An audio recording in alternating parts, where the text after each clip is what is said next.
Bienvenue donc à tous dans ce webinaire consacré à la biodiversité et aux oiseaux en particulier. Alors en Genèse, on lit que Dieu remplit le ciel, la terre et les mers d'une grande variété de formes de vie. Or, aujourd'hui, de nos jours, on fait face à un effondrement de la biodiversité. 1 million d'espèces sont actuellement menacées d'extinction à cause de l'activité humaine. Et en France, on assiste à un déclin de population d'oiseaux communs. Donc en fait, on peut se poser la question, nous, en tant que chrétiens, comment se positionner face à cette situation alarmante? Au programme ce soir, on va examiner la biodiversité selon une perspective biblique, puis après, on verra ça selon une perspective scientifique, en faisant un focus particulier sur les oiseaux. Et on verra aussi quelques manières d'agir à notre échelle en faveur de la biodiversité. Donc pour commencer sur la perspective biblique, j'invite Richard qui est pasteur et ambassadeur à Rocha. Et Bonjour. Oui, donc bonjour. Je m'appelle Richard, comme Johanna a dit, et je suis pasteur à Montpellier, mais je suis aussi moi-même un grand passionné d'oiseaux. Et ce soir, j'aimerais juste faire un petit survol avec vous de cette question de la biodiversité dans la Bible. Donc, oui, le grand message pour ce soir, c'est que cette question de biodiversité, c'est pas juste une histoire pour nous, mais c'est une histoire de Dieu et de quelque chose que Dieu aime beaucoup. Et j'aimerais juste commencer cette présentation en réfléchissant ensemble à comment les différents organismes de conservation, comment les différentes personnes qui sont impliquées dans la conservation voient la question de la protection du vivant. Donc, je voulais regarder avec vous trois approches à la préservation du vivant qu'on voit couramment dans le monde. Il y en a le premier, c'est on peut définir comme anthropocentrisme. Ça veut dire c'est centré sur l'être humain. Et dans cette vision de la protection du vivant, la valeur d'un organisme est déterminée par sa valeur pour l'homme. J'ai lu jusqu'à aujourd'hui, par exemple, qu'il y a un certain moucheron en Afrique qui est essentiel pour la pollinisation de cacao. Et Forbes a donné une valeur de marché de 5,7 milliards d'euros à cette espèce. Et donc, dans ce point de vue, on préserve l'écosystème pour nous et la valeur d'une espèce ou d'un organisme est définie par nous, sa valeur pour nous. La deuxième approche, c'est on peut appeler biocentrisme. Et là, ça s'est centré sur tous les êtres vivants. Ça veut dire un organisme a de la valeur en soi. On n'a pas besoin de définir ça du point de vue de sa valeur pour nous, mais un organisme a une valeur en soi. Et on préserve l'écosystème dans lequel nous vivons pour tous les êtres vivants. Et il y a pas mal d'organismes de protection du vivant qui vont, par exemple, centraliser sur un organisme iconique pour, oui, pour faire de l'argent, pour faire venir de soutien pour leur travail. C'est peut-être un panda ou un animal mignon ou quelque chose comme ça. Et troisième approche, c'est on peut appeler écocentrisme. Et là, on se centralise sur l'écosystème en soi. Donc, la différence entre le biocentrisme, c'est que l'écosystème a une valeur intrinsèque. Ça veut dire que c'est l'écosystème qui compte. Et on préserve les êtres vivants, les différentes espèces, pour maintenir l'écosystème. Et ce que nous allons voir, c'est qu'on trouve en fait ces trois approches dans la Bible, mais qu'avec chacune de ces trois approches, il y a des problèmes. D'abord, l'anthropocentrisme, c'est fondamentalement égoïste.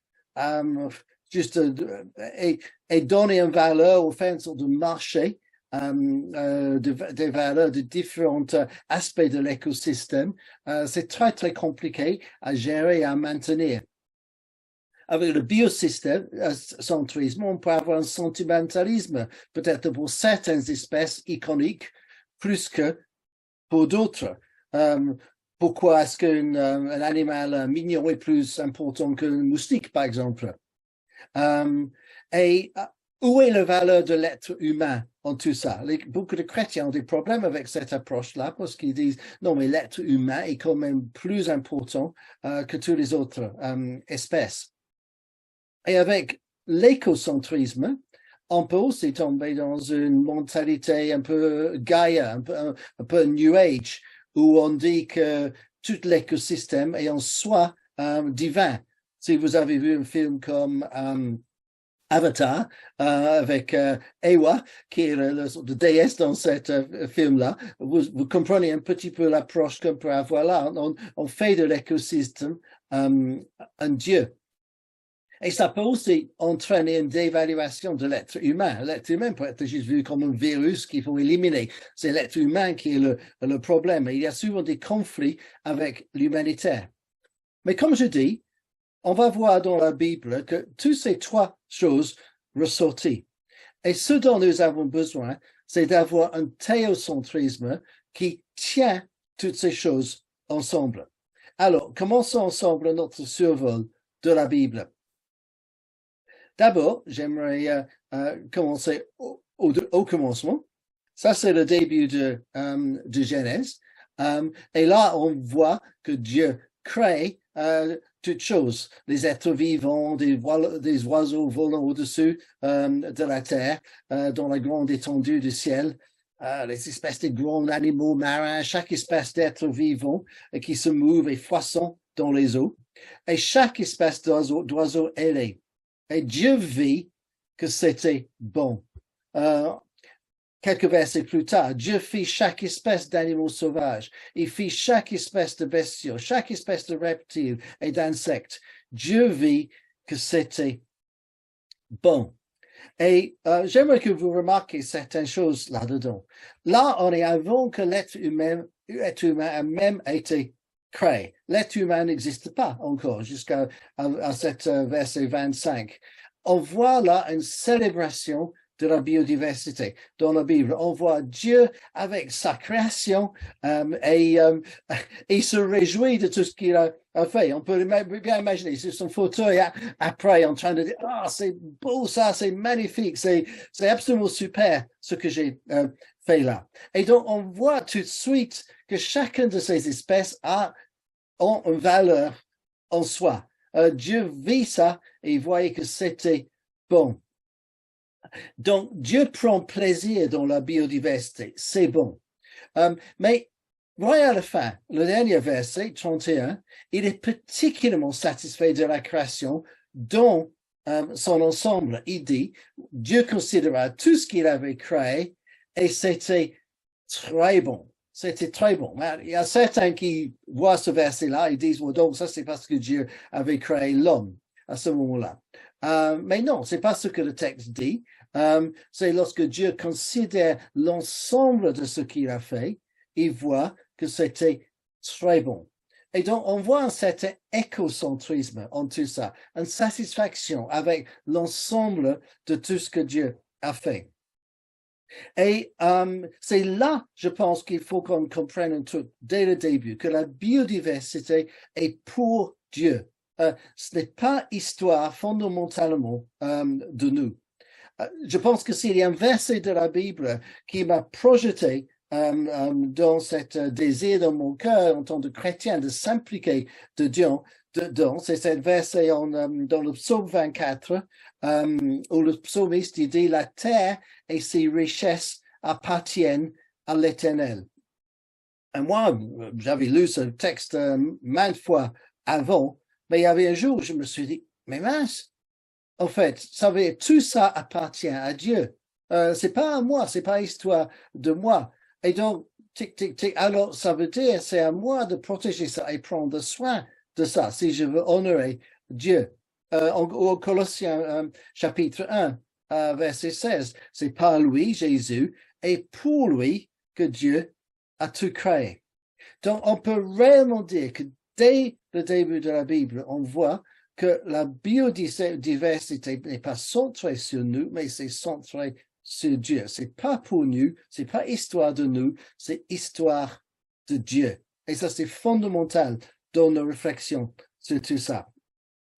On avance dans l'histoire de la Bible et on arrive en Genèse 6.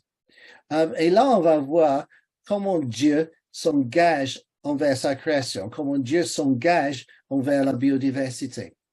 Vous connaissez l'histoire, c'est l'Arche de Noé.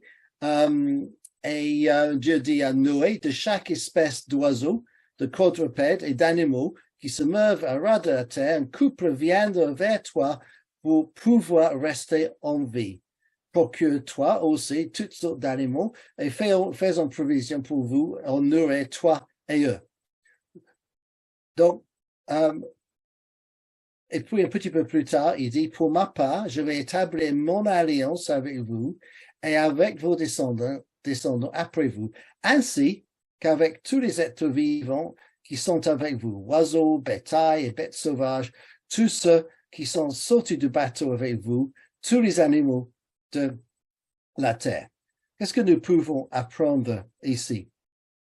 Donc, Dieu s'est engagé pour préserver la biodiversité.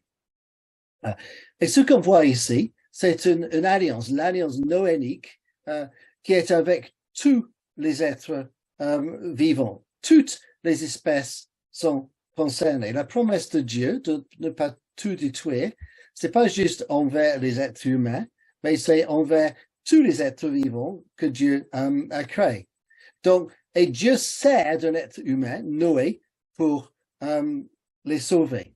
Et on voit un petit peu ici comment cette relation que Dieu veut établir entre nous et la biodiversité, nous et la création. Il va servir de nous pour protéger sa biodiversité. Et nous pouvons être encouragés par ces trois faits dans notre engagement sacerdotal, c'est un engagement sacerdotal envers la création. Pour nous qui sommes actifs pour protéger ces choses-là, nous pouvons être encouragés par le fait que Dieu s'engage pour ne pas détruire toute la biodiversité, qu'il est concerné par toutes les espèces, pas juste certains, et que Dieu veut servir de nous pour les sauver. Une alliance comme ça, c'est très solennel, c'est l'intention de Dieu et il nous utilise dans ses intentions.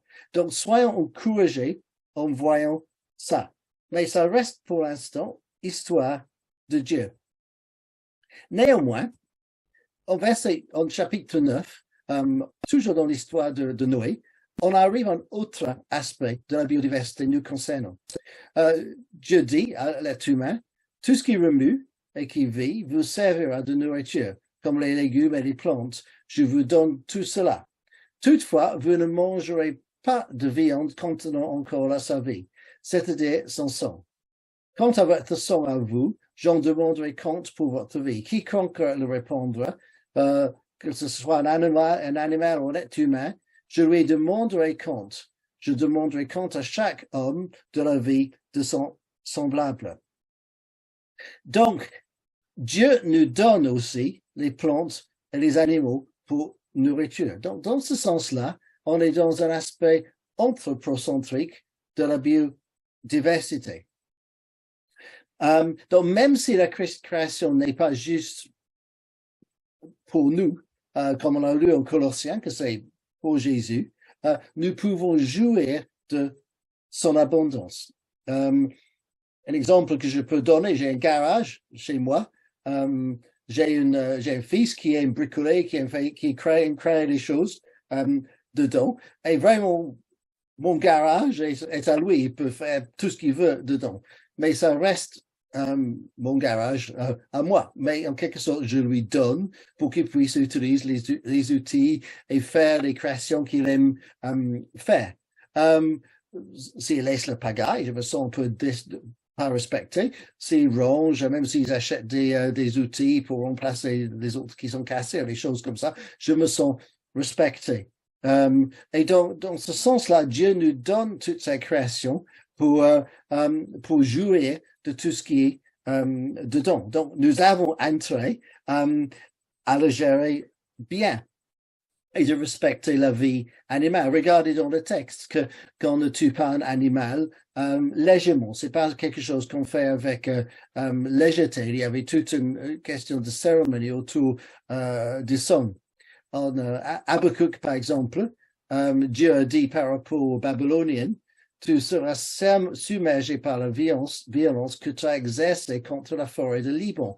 Le massacre des animaux retombera sur toi pour t'écraser. Ça, c'est Dieu qui prophétise contre Babylone, qui avait ces grands chasseurs d'animaux, destruction d'animaux et de lions et compagnie. Donc, on peut dire peut-être que la viande est donc à consommer avec modération et respect. Néanmoins, Dieu nous donne ces choses et ils sont à notre disposition. Par contre, une vie humaine est sacrée. Et en regardant les textes comme ça, peut-être on peut tirer certaines conclusions. Que si, par exemple, on permet la chasse doit respecter la biodiversité et ne pas être juste une destruction irréfléchie. Et surtout que ça respecte la vie des randonneurs. Parce que, comme vous savez, parfois les randonneurs étaient tués. Donc, il y a cet aspect anthropocentrique dans la biodiversité. Et puis, je vais arriver à un point qui est pour moi le plus essentiel lorsqu'on voit le monde du vivant. Une fois, lorsque j'étais en Angleterre, parce que vous entendez certainement mon accent d'origine anglaise, je suis allé visiter ma mère et puis un jour, je me suis promené dans la forêt et je suis tombé dans un endroit où il y avait des jonquilles de partout. Et c'était jaune de partout, c'était magnifique. Et entre les jonquilles, il poussait les campanules, vous savez, ces petites fleurs bleues. Et je me suis trouvé à marcher avec révérence, avec attention, je voulais rien écraser. J'avais le sentiment d'être dans un lieu sacré. Et je me suis assis et j'ai commencé à louer Dieu. Je me sentais entraîné dans la louange par ce sentiment d'être dans un espace sacré où Dieu était en train d'être loué. Et je pense que c'est quelque chose de super important lorsqu'on réfléchit à tout ce qui est notre motivation en protégeant la nature. Regardons par exemple le psaume 180, qui est l'exemple classique dans les psaumes. Il y a plein de psaumes qui parlent ainsi. Là, on voit le psalmiste qui dit « Louez l'Éternel, vous qui êtes sur la terre, vous monstres marins, vous tous, abîmes, foudre, grêle, neige, brume, vent impétueux, qui exécutez ses ordres, vous montagnes et collines, arbres fruitiers, tous les cèdres, animaux sauvages et tous les bétails, tout ce qui rompt ou qui vole. » Dans ce texte-là, on voit que les animaux, les plantes, ils louent Dieu. Ils louent Dieu pas consciemment, comme nous, mais juste en étant ce qu'ils sont, il fait monter une louange vers Dieu. Une fois, j'étais au Comet. Et nous sommes, ça c'est le centre d'Arocha, près de Nice, et nous sommes sortis la nuit avec Colline, qui est l'entomologiste des comètes. Et à un moment donné, on tchatchait tout ça, on s'est assis dans un champ, c'était la nuit, elle a dit, écoutez. Et on écoutait tous les insectes qui chantaient.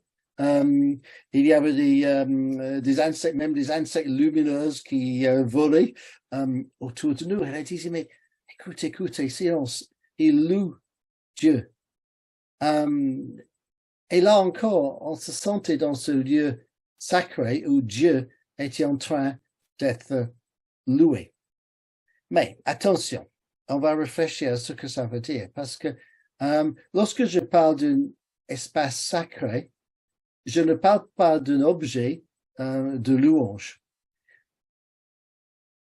Dans les pensées New Age ou païennes, par exemple, on a des notions qu'on peut définir comme panthéistes. Ça veut dire la nature, les arbres, toutes ces choses-là sont Dieu. Cette idée de Gaïa, qui est la déesse terre, sont des objets de louange. On les adore. Mais clairement, dans la Bible, ça c'est interdit. Dieu dit, non, vous n'aurez pas d'autre Dieu que moi. Donc, je ne parle pas du tout de notion de diviniser la nature. Je parle de la notion de comprendre que la nature est un espace sacré où Dieu est loué. Donc ça, c'est le théisme. Dieu est le créateur. Il crée tout ça. Il est présent avec nous. Et sa création à lui rend gloire. C'est un petit peu comme lorsqu'on va dans une grande cathédrale ou certaines églises.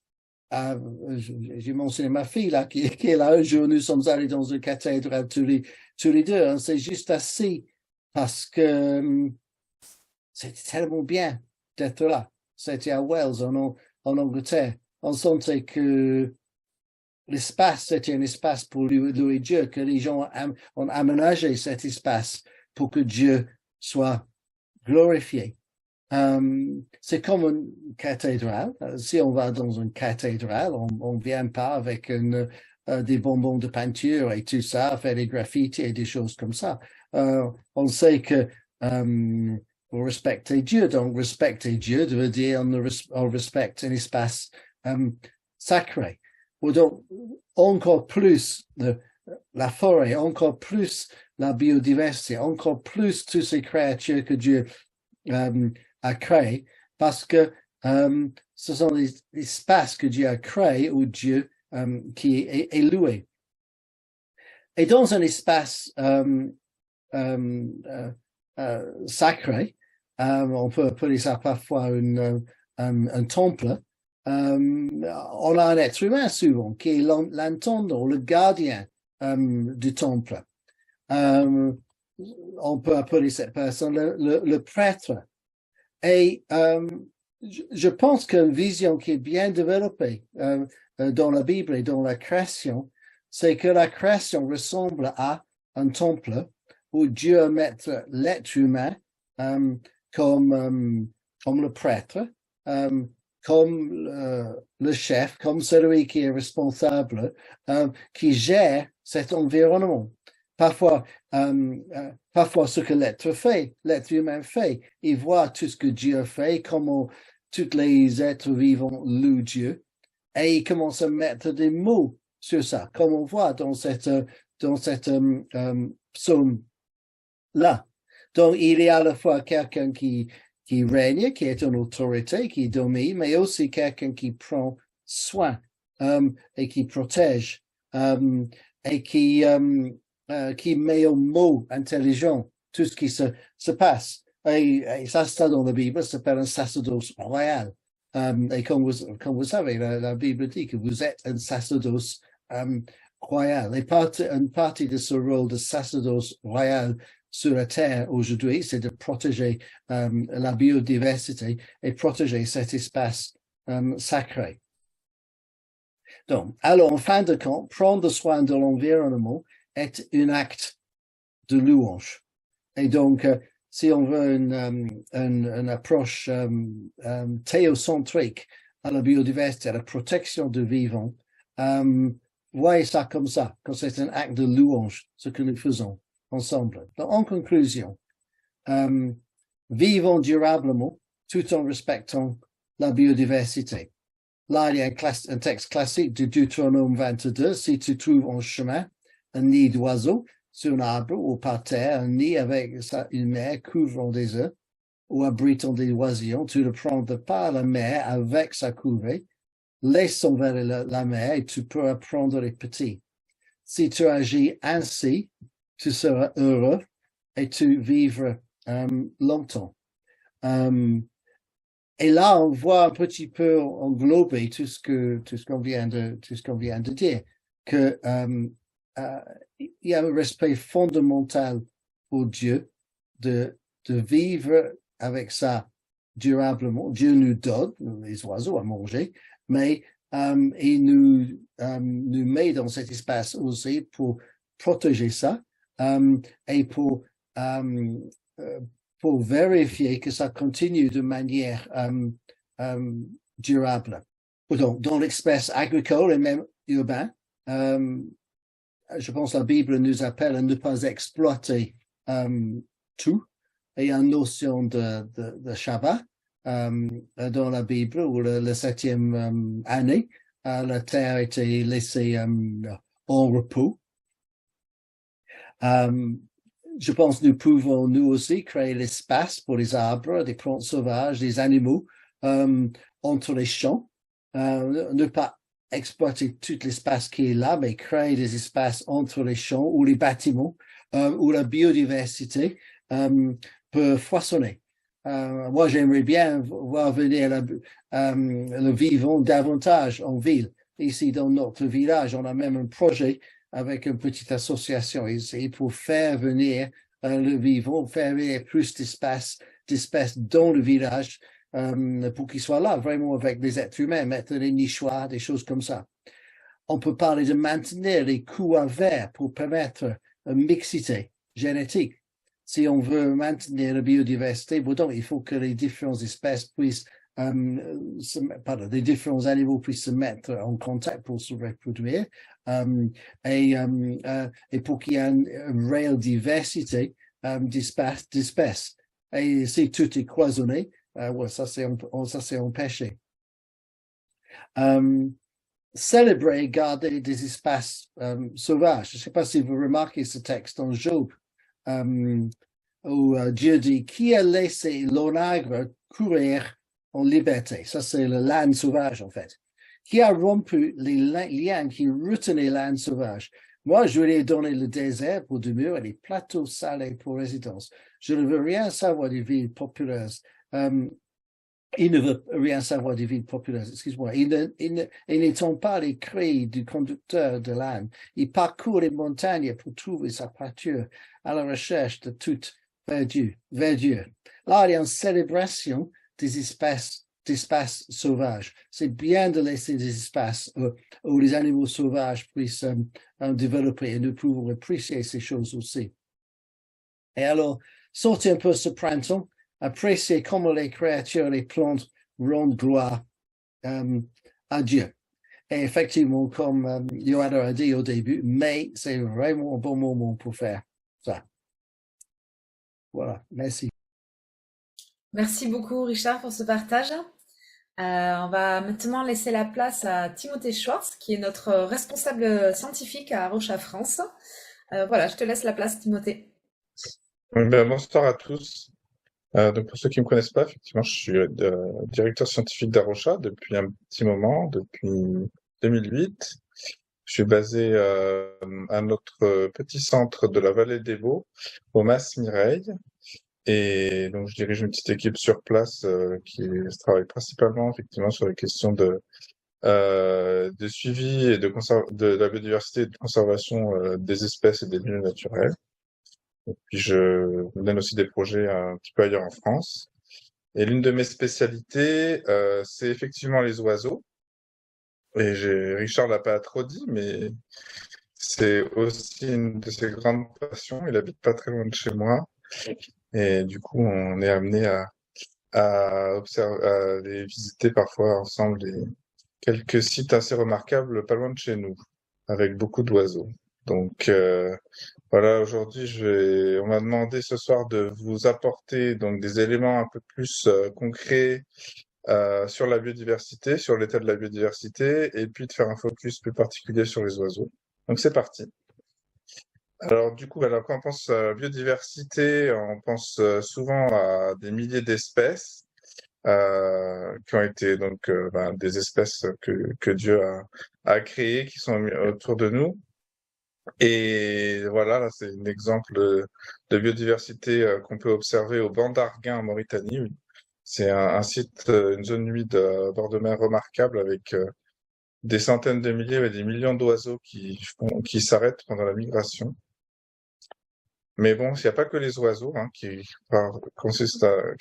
constituent la biodiversité. Là, vous avez, ça c'est la migration des gnous en Tanzanie.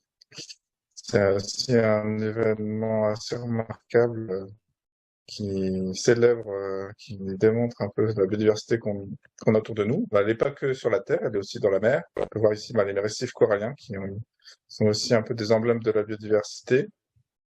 Biodiversité, ça rime aussi souvent avec Amazonie. Donc c'est aussi un lieu extraordinaire avec une biodiversité vraiment incroyable. Faut savoir qu'il y a des espèces d'insectes qu'on ne trouve que sur un seul arbre. Donc c'est vraiment un site avec une diversité extraordinaire et qu'on ne pourra jamais connaître. La biodiversité, voilà, donc ça peut être au niveau d'un seul arbre. C'est pour ça que j'avais pris cette diapo. Et puis elle est aussi dans les sols. Donc dans le sol, quand on regarde la terre, on a l'impression que c'est inerte, mais en fait, dans le sol, il y a énormément de vie. Il y a beaucoup de micro-organismes qu'on voit pas, mais il y a aussi des lombriques, il y a aussi des cloportes, plein de petits animaux. Et en fait, là, il y a une masse d'êtres vivants dans le sol qui est énorme et qui peut se chiffrer en milliards de tonnes de carbone vivants qui sont dans les sols. Et puis la biodiversité, ça peut être aussi juste à l'échelle d'une espèce, comme les êtres humains. Donc voilà, ça c'est une biodiversité faciale de l'humanité, la diversité constituée par exemple tous les êtres humains de la Terre dans leurs diverses couleurs, tailles, etc. Donc voilà, vous avez compris, la biodiversité, c'est pas que les espèces. En fait, ça commence d'abord au niveau des gènes. En fait, chaque individu est défini par son code génétique qui est unique et du coup, chaque individu diffère l'un de l'autre au niveau de ses gènes. Donc ça, c'est la base de la biodiversité. La biodiversité, c'est aussi au niveau des individus d'une même espèce. Donc, dans une même espèce, on peut avoir des centaines de milliards d'individus, mais on peut aussi n'en avoir que quelques-uns. Par exemple, il reste plus que 2 rhinocéros blancs sur la Terre. Euh, voilà. Donc, à l'inverse de ces papillons-là qui sont des macarons. Donc ça, fait partie aussi à un niveau de la biodiversité. Après, le niveau de biodiversité qu'on connaît le mieux, c'est celui des espèces. Donc, on dit souvent la biodiversité, c'est le nombre d'espèces sur Terre. C'est pas que ça. C'est aussi encore un dernier niveau, c'est les écosystèmes. Donc, les écosystèmes, c'est l'ensemble des espèces qui vivent dans un milieu et les interactions entre eux. Donc, chaque écosystème est différent. Les espèces interagissent forcément différemment d'un endroit à l'autre. Donc, ça constitue aussi un niveau de la biodiversité. Donc, vous voyez déjà 4 niveaux différents qui définissent la biodiversité. Alors, en quelques chiffres, on estime entre 7 et 10 millions d'espèces qui sont présentes actuellement sur Terre. Mais il y a certains scientifiques qui disent qu'il pourrait y en avoir jusqu'à 1000 milliards en regardant tous les micro-organismes, etc. En fait, on n'en sait rien. Et aujourd'hui, on a décrit moins de 1,3 million d'espèces. Donc, un petit pourcentage de cette biodiversité. Si on regarde juste les plantes, donc savoir qu'il y a environ 300 000 espèces de plantes qui ont été décrites, parmi elles plus de 60 000 espèces d'arbres. Et dans l'Amazonie, on estime qu'il y a environ 400 milliards d'arbres, pour avoir un ordre de grandeur.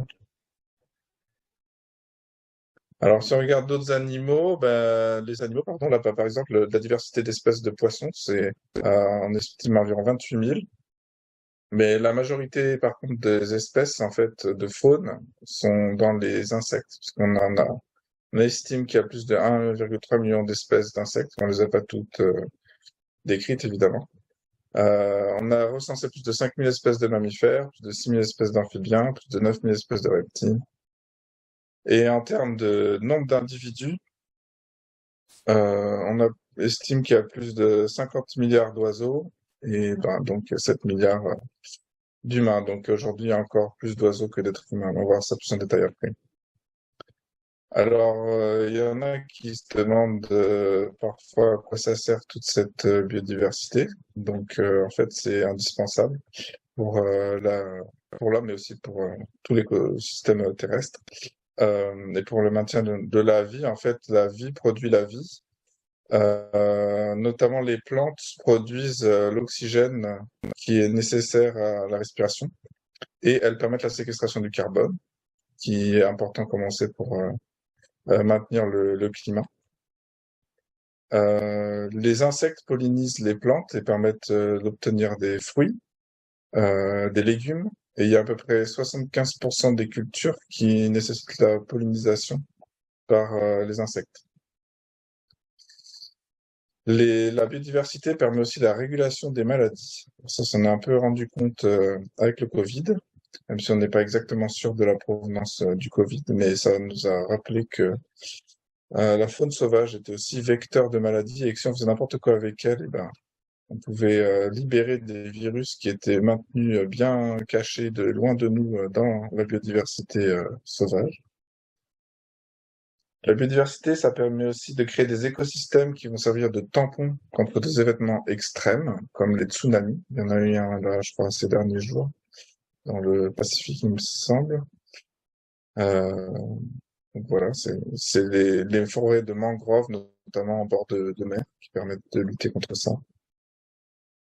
Les zones humides sont aussi des écosystèmes très très riches de vie, de biodiversité, et ils permettent de purifier l'eau, qui permet ensuite de la rendre consommable, ou en tout cas de la purifier, de la rendre plus meilleure pour la consommation humaine.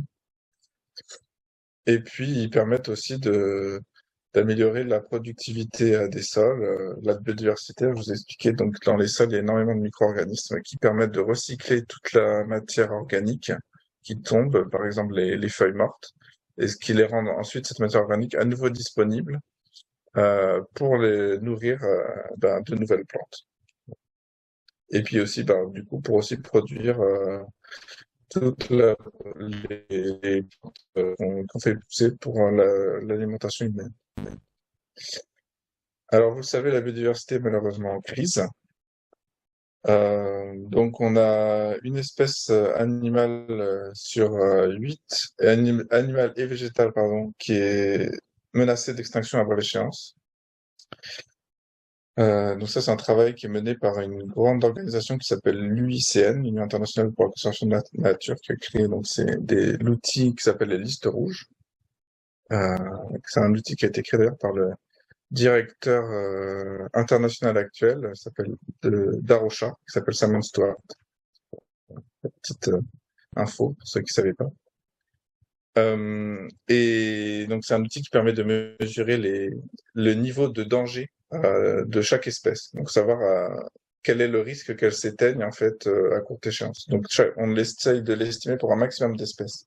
Et pour les espèces pour lesquelles on a pu le mesurer, on a trouvé qu'actuellement il y en a 1 sur 8 qui risquait de s'éteindre rapidement. Alors au niveau des extinctions, on peut voir sur le graphique à gauche que en fait les espèces les plus touchées par les extinctions c'est les amphibiens, suivis des mammifères, suivis des oiseaux, ensuite les reptiles et les poissons. Alors ça c'est parce que on n'a pas intégré les insectes, parce que les insectes c'est très difficile de mesurer les extinctions, ils sont beaucoup moins étudiés que les vertébrés. Donc du coup, il ne rentre pas dans cette liste. On ne sait pas du tout en fait quel est le niveau de la vitesse d'extinction des insectes. Enfin, il y a des estimations, mais il n'y a pas de mesure réelle qui est faite. alors qu'on a des vraies extinctions qui sont référencées pour des vertébrés. Voilà. Et on voit que cette extinction, ce taux d'extinction, elle s'accélère très très vite. Elle va de plus en plus vite. Alors ça a des espèces qui disparaissent, mais il y a aussi de moins en moins d'animaux sauvages.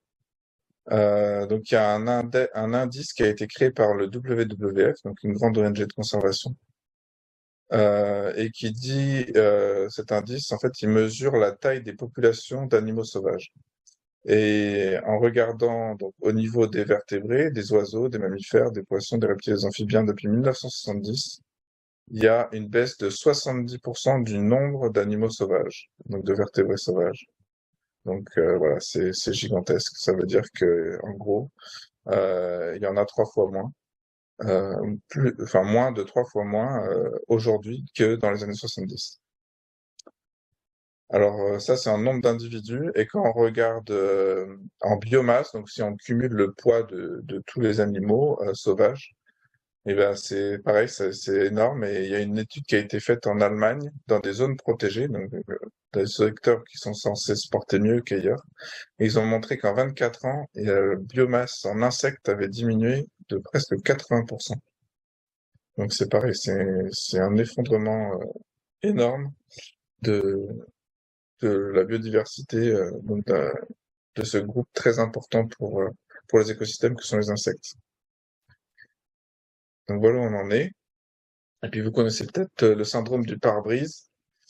Quand moi j'étais jeune, je partais en vacances, les pare-brises des voitures étaient toujours couverts d'insectes écrasés. Et on utilisait énormément de liquide lave-glace. Et puis ben, moi aujourd'hui maintenant, mon liquide lave-glace, mon réservoir, je le vide pas en une année, quoi. Parce qu'il y a plus d'insectes et le pare-brise est plus jamais sale. Donc c'est un bon indicateur de l'état actuel dramatique de la biodiversité autour de nous.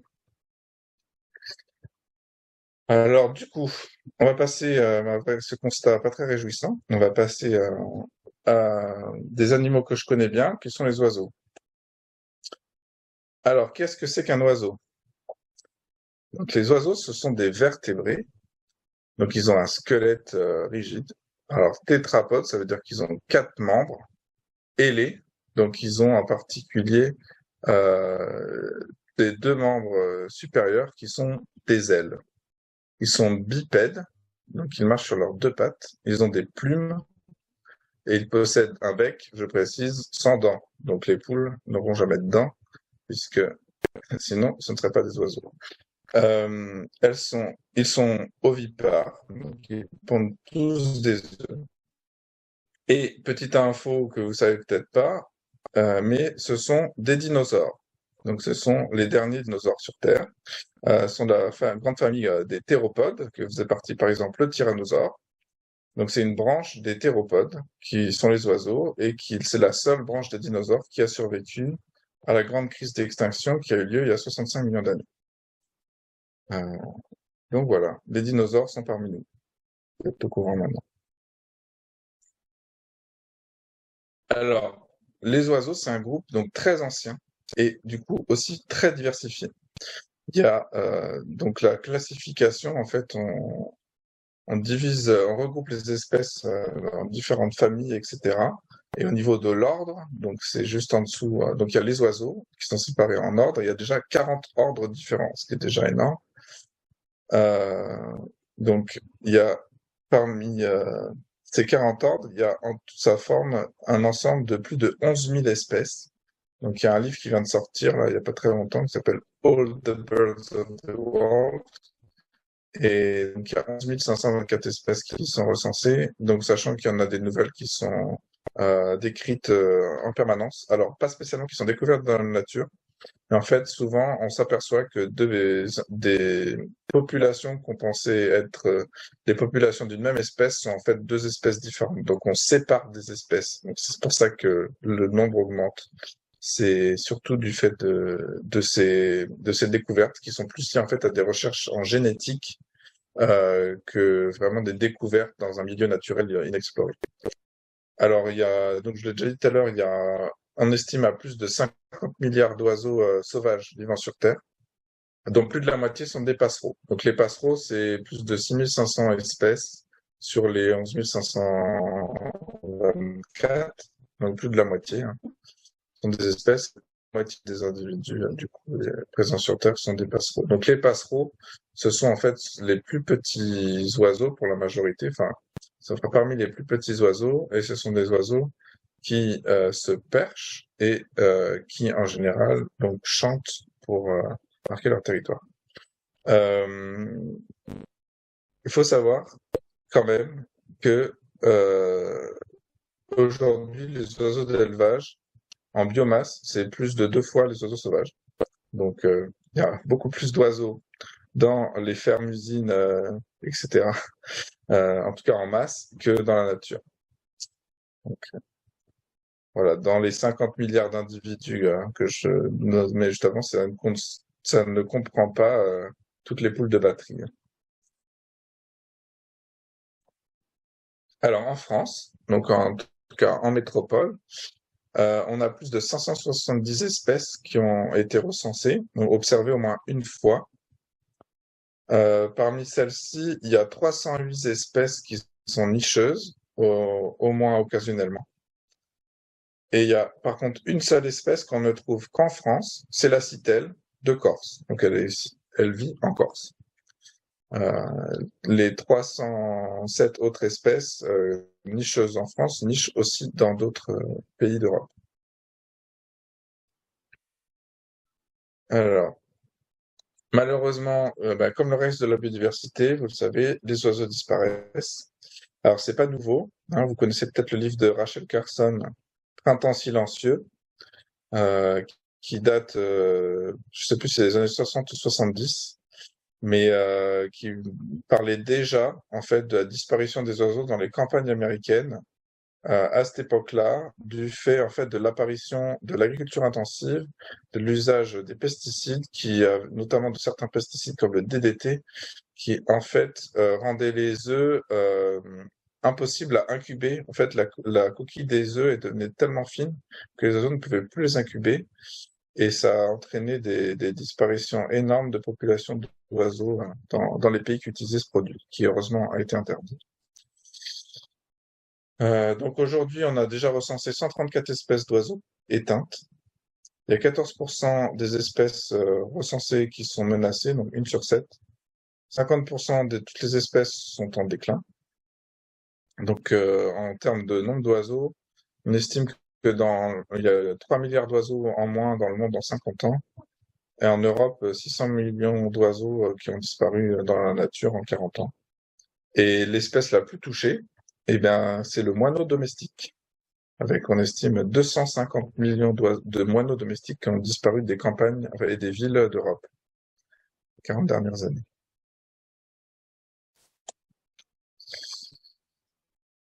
Alors, en France, donc sur 248 espèces nicheuses suivies, il y en a 97 qui sont considérées comme menacées et 43 qui sont quasi menacées. Donc, quand on cumule les deux, on a plus de la moitié des 248 espèces pour lesquelles, en fait, on a des données qui sont menacées ou quasi menacées.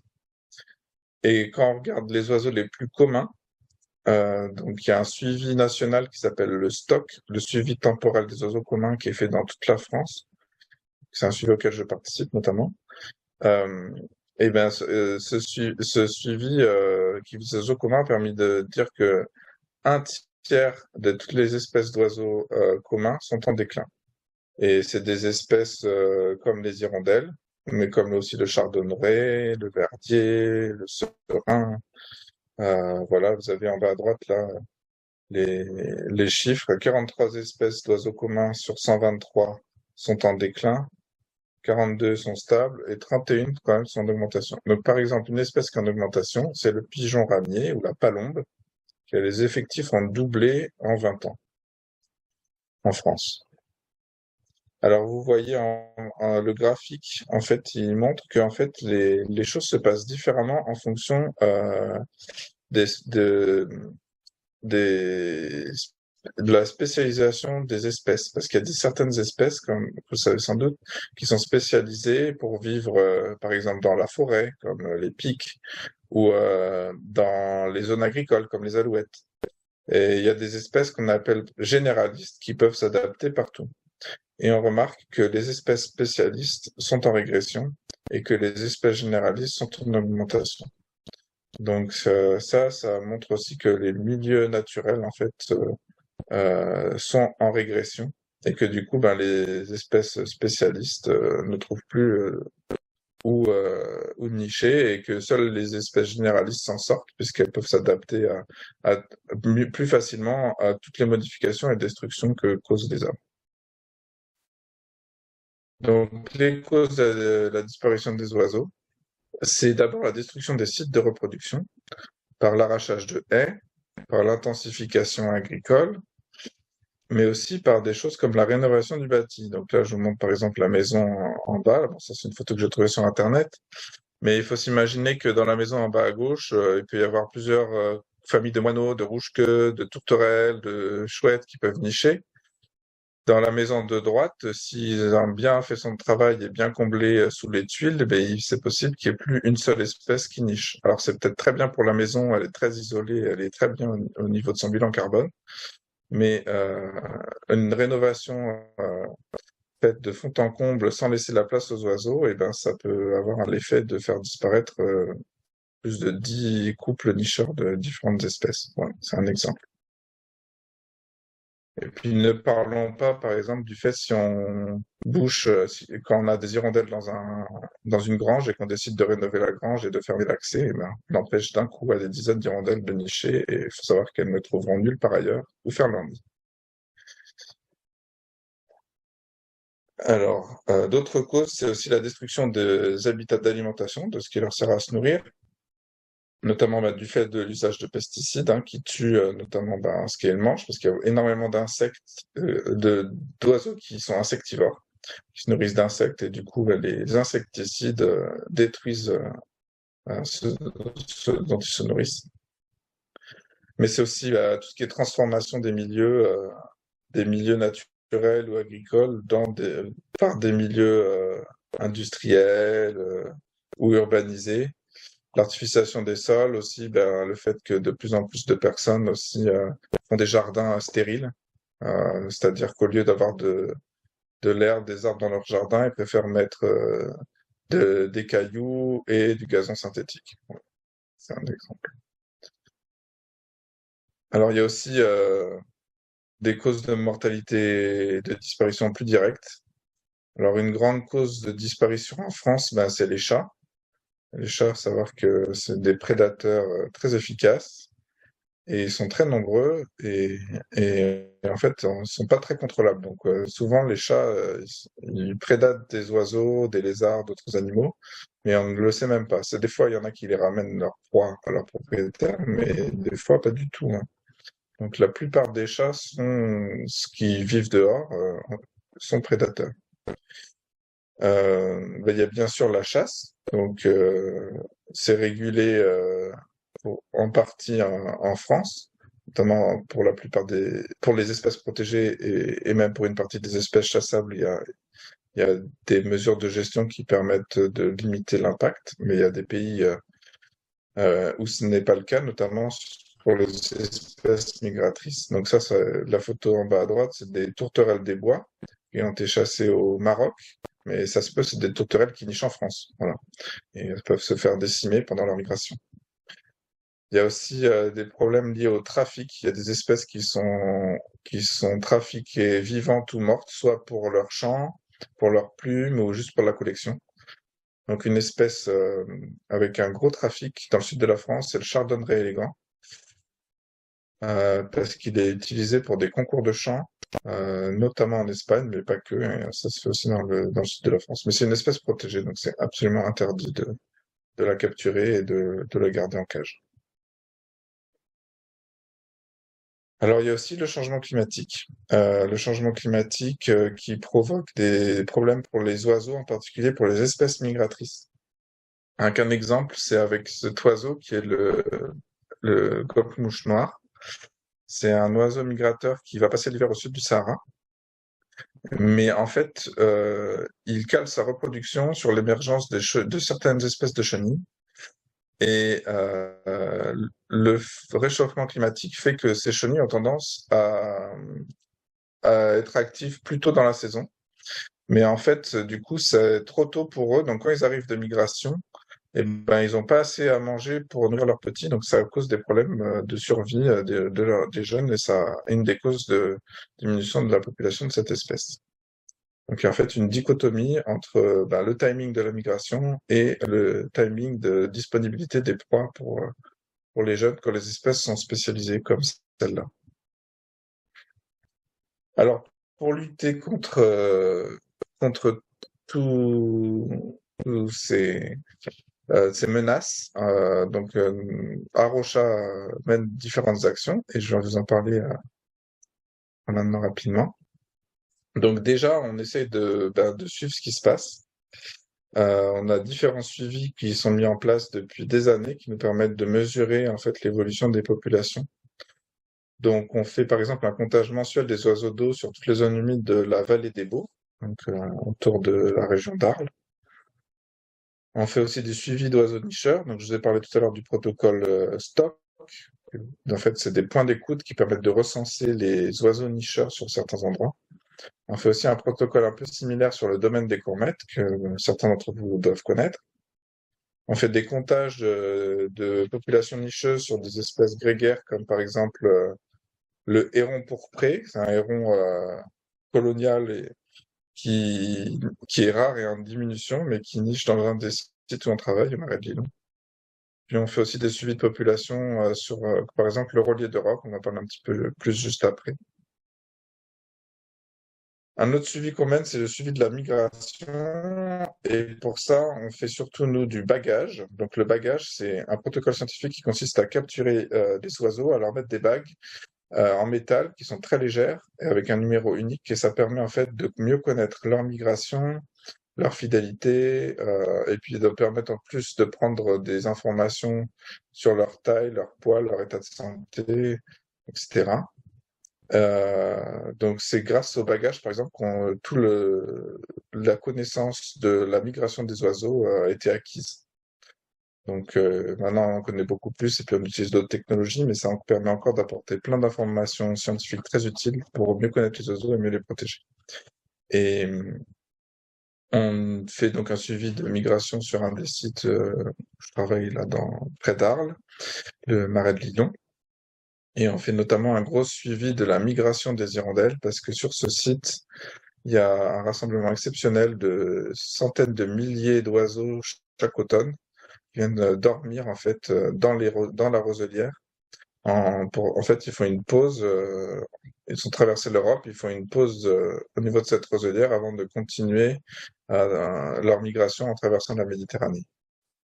Les hirondelles, c'est des grandes migratrices. Il faut savoir qu'elles peuvent traverser toute l'Europe et aller passer l'hiver jusqu'en Afrique du Sud. Donc, ça pèse à peu près 15 grammes et ça peut faire plus de 10 000 kilomètres aller et 10 000 kilomètres retour. Voilà, donc on fait du suivi de cette migration. On fait aussi de la recherche scientifique vraiment plus poussée sur certaines espèces, en particulier sur le rôlier d'Europe. Donc, c'est une espèce que moi j'étudie depuis plus de 10 ans, de façon intensive, et je fais beaucoup de recherches sur l'écologie de la reproduction de cette espèce. Donc, on regarde comment elle se reproduit, le nombre d'œufs, les conditions, quels sont ses besoins. Enfin, on étudie plein de paramètres. On fait des études aussi sur sa démographie, la durée de vie, la fidélité des individus à leur site de nid. C'est comme ça, par exemple, qu'on sait que les rôliers sont extrêmement fidèles à leur site de nidification et à leurs partenaires. Et aussi, là, c'est une découverte, c'est pas encore publié, mais c'est que, par exemple, ils ne dorment pas à l'endroit où ils font leur nid. Donc, voilà, c'est le genre de choses qu'on ne savait pas encore il y a quelques semaines. On fait du suivi de la migration en utilisant des balises GPS. Vous en avez une illustrée juste dessous. Voilà, on étudie certaines choses comme l'effet du type de nid qu'ils utilisent sur la reproduction. On regarde ce qui se passe au niveau du microclimat dans les nids. On peut regarder même des choses plus fines comme le microbiote intestinal, enfin cloacal des individus et voir qu'est-ce qui l'influence, est-ce que ça a un effet sur son état de santé. Et puis on diffuse tous ces résultats à travers des rapports d'études, des publications scientifiques, des colloques et des conférences, etc. Alors on fait aussi des actions concrètes de conservation. Une des principales qu'on mène, c'est la construction, l'installation, l'entretien de nichoirs. Donc, par exemple, pour le rôlier, on a mis en place un réseau de plus de 120 nichoirs qu'on suit et qu'on entretient chaque année.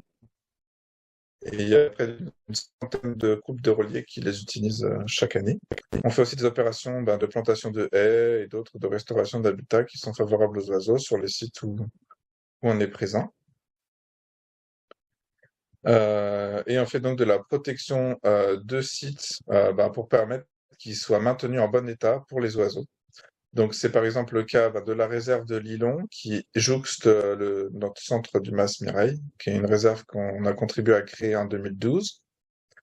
C'est le cas de la vallée des Baux dans son ensemble où on est présent depuis plus de 20 ans et on encourage les propriétaires, les agriculteurs, les différents acteurs à préserver les milieux naturels. Et puis c'est le cas aussi, bien sûr, au domaine des Courmettes, qu'on gère le plus possible comme une réserve naturelle. Et là, il y a une étude donc, qui est sortie il n'y a pas longtemps qui démontre que, en fait, les populations d'oiseaux évoluent positivement dans les réserves naturelles et qui montre qu'en fait, donc, la conservation des milieux naturels comme une réserve est favorable aux oiseaux.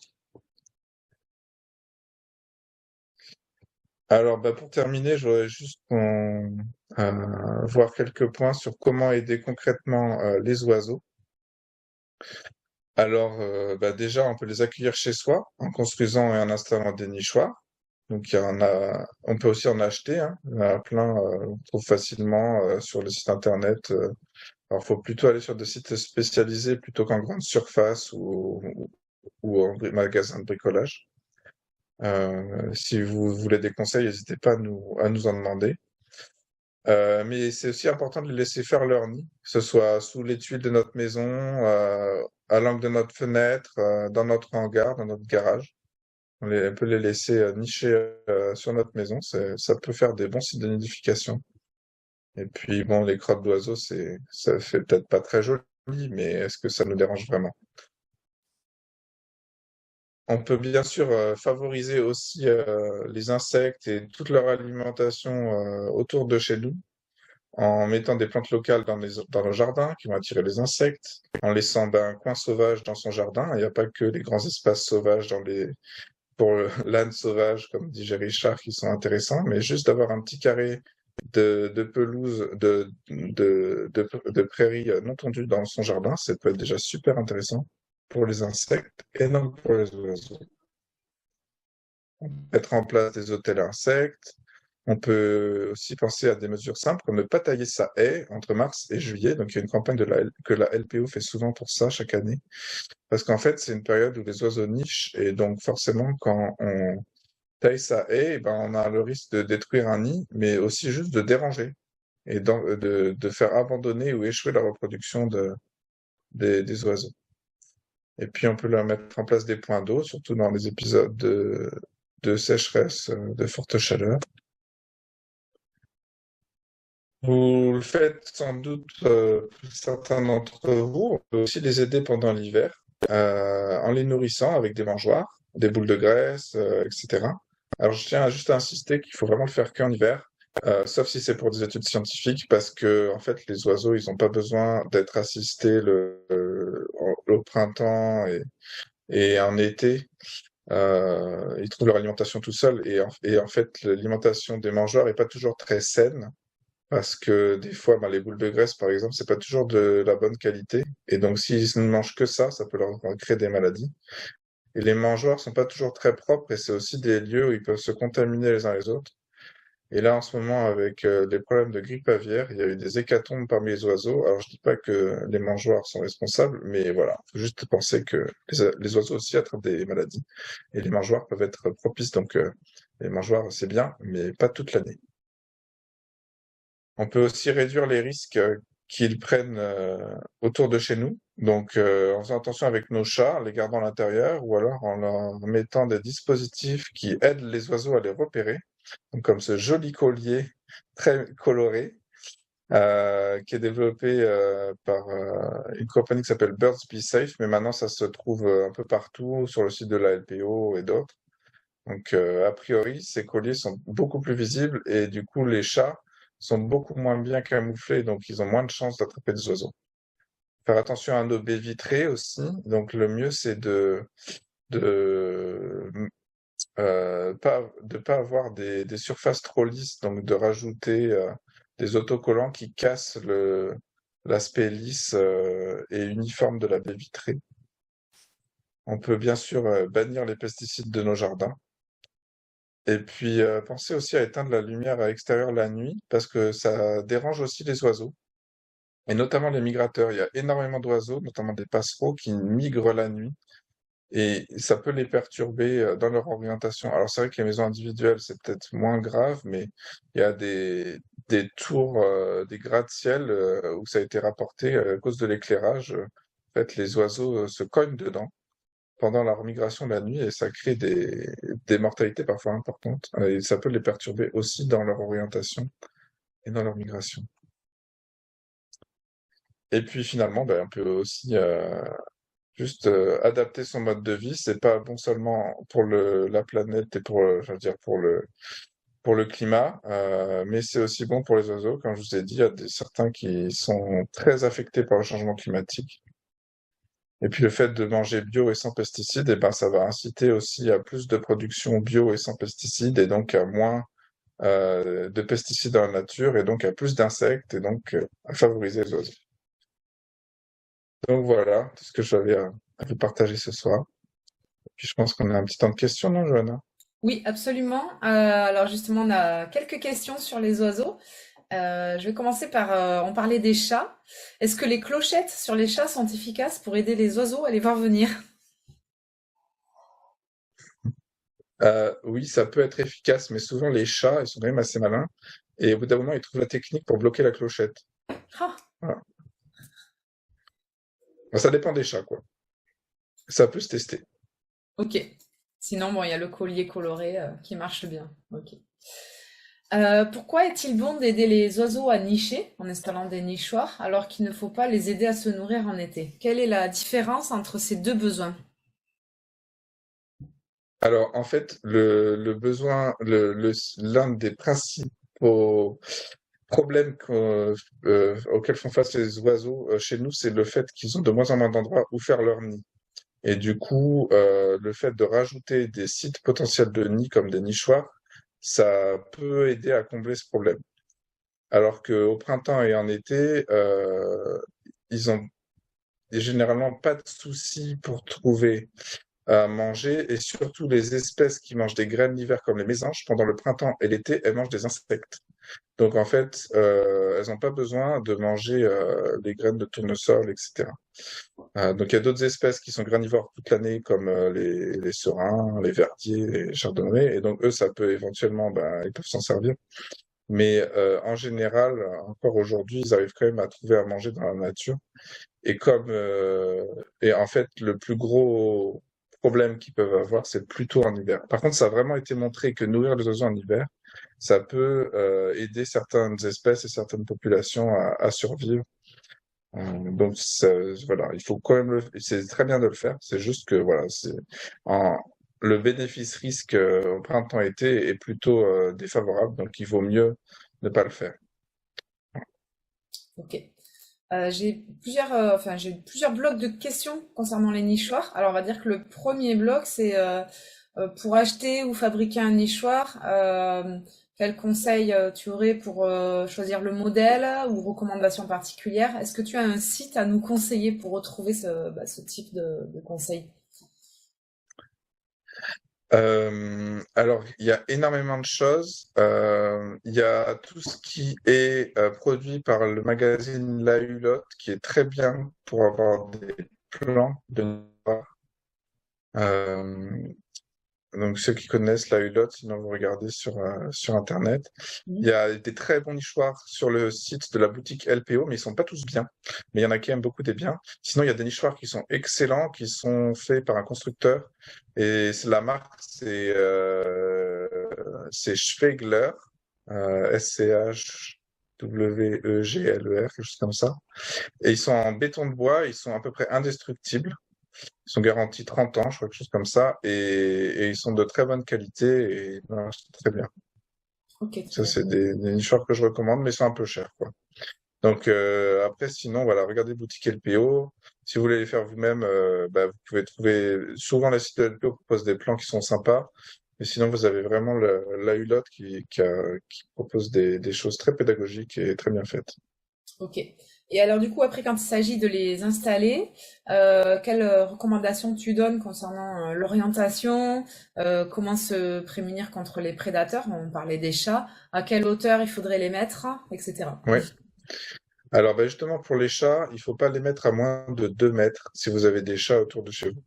Alors, les oiseaux peuvent nicher plus bas, hein, donc c'est pas tant pour le fait qu'ils puissent nicher que vraiment pour les protéger des prédateurs, effectivement.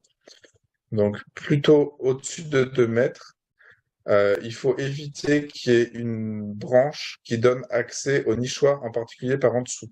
Donc on peut le mettre sous. Il faut même éviter qu'il y en ait une au-dessus.